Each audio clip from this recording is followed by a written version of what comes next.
ధర్మభిక్షాన్ని arrest చేయొద్దు.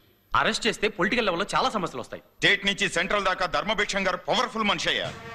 Sir, మనిషి రోగానికి భయపడితే డాక్టర్ని నమ్ముకుంటాడు, పేదరికంలో ఉంటే ప్రభుత్వాన్ని నమ్ముకుంటాడు. మనిషికి భయపడాల్సి వస్తేనే పోలీసును నమ్ముకుంటాడు. అటువంటి పోలీసు మనిషికి భయపడకూడదు. అవసరమైతే పోలీసు టోపీ పెట్టిన అల్లా కావాలి, బాణం పట్టిన రాముడు కావాలి, చెలువు నెక్కిన జీసస్ కావాలి. ఈ ఊళ్ళో నువ్వు ఉండేది 24 గంటలు. అసలు నీకెందుకయ్యా బెజవాడ గురించి? 10 ఏళ్ల క్రితం కాళేశ్వరరావు మార్కెట్ ఫుట్పాత్ మీద కుళ్ళిపోయిన కూరగాయలు అమ్ముకున్నావు నువ్వు.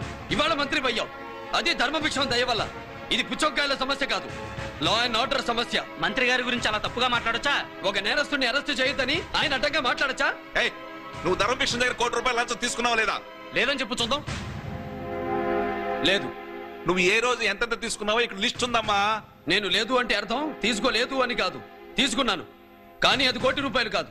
1,50,32,000. ఓహో, అంటే నువ్వు లంచం తీసుకున్నానని డైరెక్ట్ గా ఒప్పుకుంటున్నావు అనమాట. లంచం అని మీరంటున్నారు, నష్టపరిహారం అని నేను అనుకుంటున్నాను. నష్టపరిహారమా?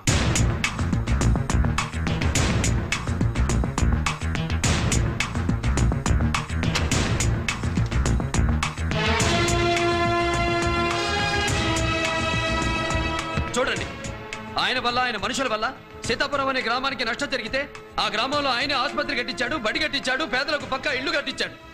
రసీదులన్నీ ధర్మభిక్ష పేరుతోనే ఉన్నాయి. చూడండి. యాక్సిడెంట్ లో చంపిన వాడి తండ్రి దగ్గర 4 లక్షలు తీసుకున్నావు.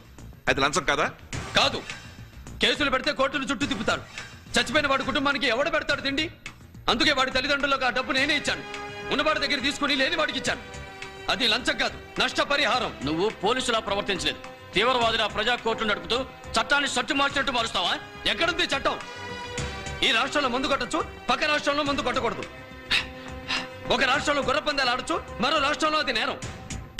ముంబై రెడ్ లైట్ ఏరియాలో వ్యభిచారం చేయొచ్చు, ఇక్కడ విజయవాడలో చేయకూడదు. ఇలా రాష్ట్రానికి రూలు, జిల్లాకు రూలు నడుస్తున్నప్పుడు నా రూల్ని నేనే రాసుకున్నాను.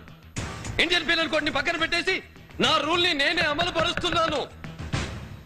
ఇంత ప్రిపేర్ అయ్యాడంటే అసలు ధర్మభిక్షాన్ని వదిలిపెట్టే ఆలోచన ఇతనికి లేనట్టుందండి. వదలను. వాడు మా నాన్నను చంపాడు. వాడి చేతిలో చనిపోయిన మా నాన్నకు నేను ఇంకా తల కొరివి పెట్టలేదు సార్. మీ మాటలు విని నేను ధర్మభిక్షాన్ని వదిలేస్తే నేను చట్టానికి కొరివి పెట్టిన వాడిని అవుతాను. వదలకపోతే మేము ఊరుకోం.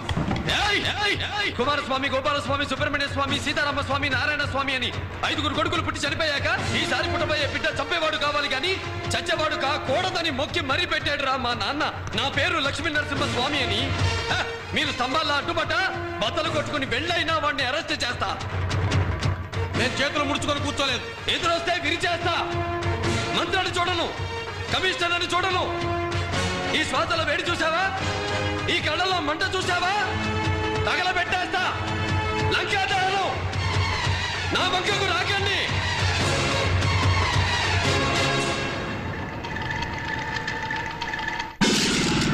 నువ్వు వాడికి లక్షల లంచం ఇచ్చారని చెబుతున్నావు, కానీ సీతాపురంలో ఉన్న వాళ్ళకి పక్కా ఇల్లు కట్టించడానికి, హాస్పిటల్ కట్టించడానికి, స్కూల్ కట్టించడానికి నువ్వే డొనేషన్ ఇచ్చావని ప్రూఫ్లతో సహా చూపిస్తున్నాడు.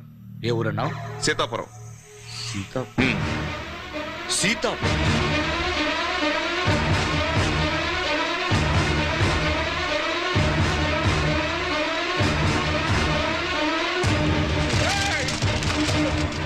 అంటే నా మూలంగా నాశనమైపోయిన ఆ సీతాపురాన్ని బాగు చేయడానికి నన్ను పావులా వాడుకున్నాడన్నమాట. నాకు అనుకూలంగా నటిస్తూ నా దగ్గర డబ్బు తీసుకుని అక్కడ ఆసుపత్రులు, స్కూళ్ళు వాడు చచ్చిపోవాలి.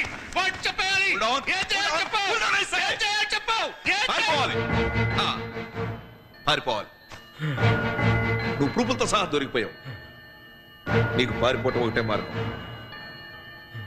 No way.